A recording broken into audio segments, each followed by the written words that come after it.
vous allez enfin comprendre la physique quantique. Non, je déconne.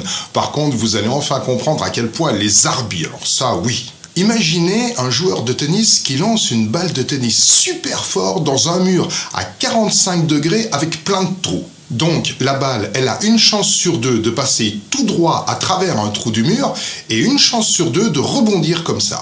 On va dire qu'il lance 100 balles comme ça, l'une après l'autre.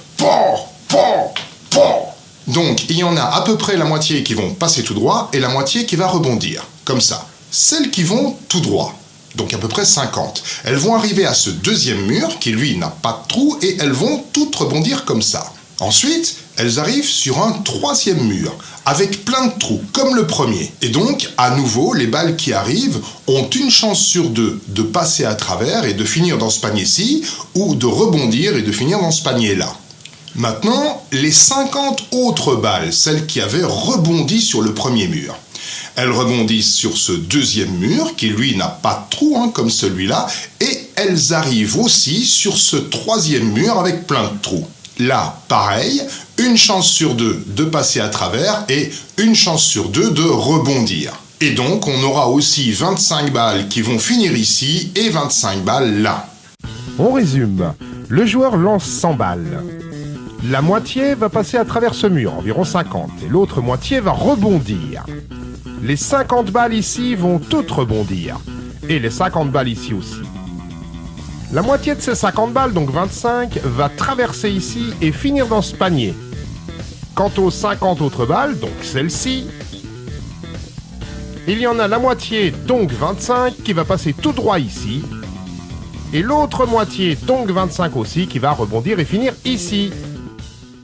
On a bien donc 25 plus 25, donc 50 balles ici, 25 plus 25, donc 50 balles là, 50 plus 50, ça fait 100, on retrouve nos 100 balles.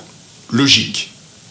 Mais maintenant, on va remplacer le mec qui lance des balles par un canon à photons.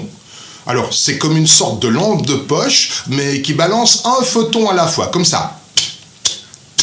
Un photon, c'est un grain de lumière, c'est une particule élémentaire. Les murs avec les trous, donc celui-ci et celui-là. On les remplace par des miroirs semi-réfléchissants, c'est-à-dire un miroir où on voit un peu à travers quand même, un miroir sans teint si vous préférez. Comme ça, le photon, il a une chance sur deux de passer à travers, comme ceci, et une chance sur deux d'être réfléchi, de rebondir comme ça. Les murs sans trous, on les remplace par des miroirs normaux cette fois. Ce dispositif s'appelle l'interféromètre de Mach-Zehnder. Voilà, donc c'est vraiment le même principe que les balles de tennis contre les murs. Le truc qui change tout, c'est qu'un photon, c'est beaucoup plus petit qu'une balle de tennis. Un photon, c'est petit, c'est même tellement petit qu'on n'arrive pas à le mesurer. Il n'a même pas de dimension. Et justement, c'est parce qu'on est dans le domaine de l'infiniment petit que ça devient chelou. Quand on envoie des photons contre les miroirs à la place des balles de tennis contre les murs, tous les photons terminent dans ce détecteur-ci. Et ouais, tous les photons qui sont passés par ici, ils rebondissent et ils finissent dans ce détecteur. Et tous les photons qui sont passés par là, ils passent à travers et ils finissent dans ce même détecteur. Sur les 100 photons envoyés, les 100 finissent ici. Absolument pas logique donc. Enfin, oui, c'est de la logique quantique. Et c'est pas le plus fort.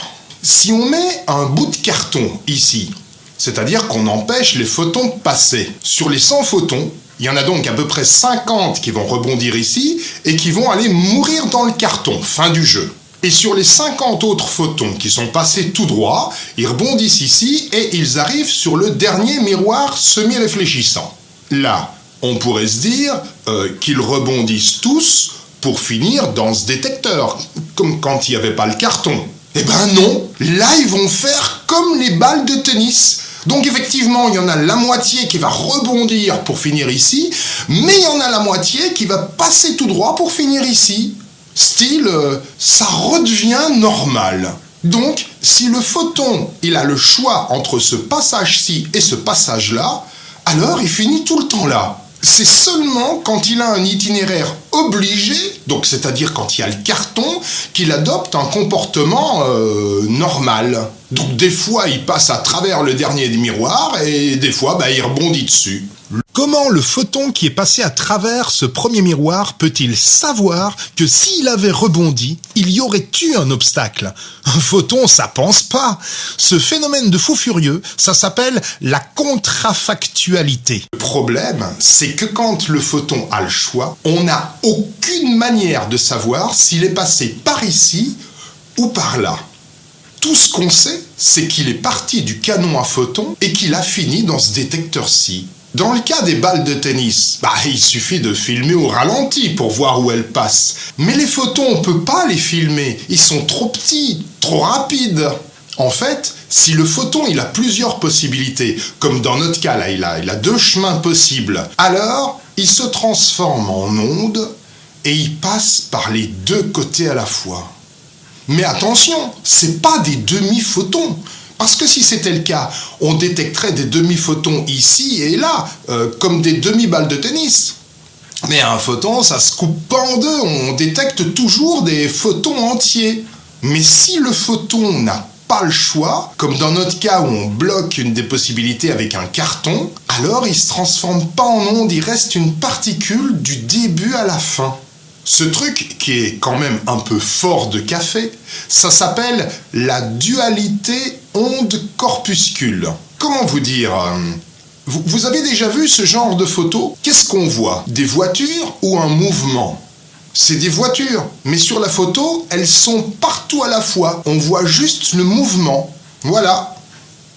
Alors, si cette vidéo vous a plu, cliquez sur j'aime et partagez-la.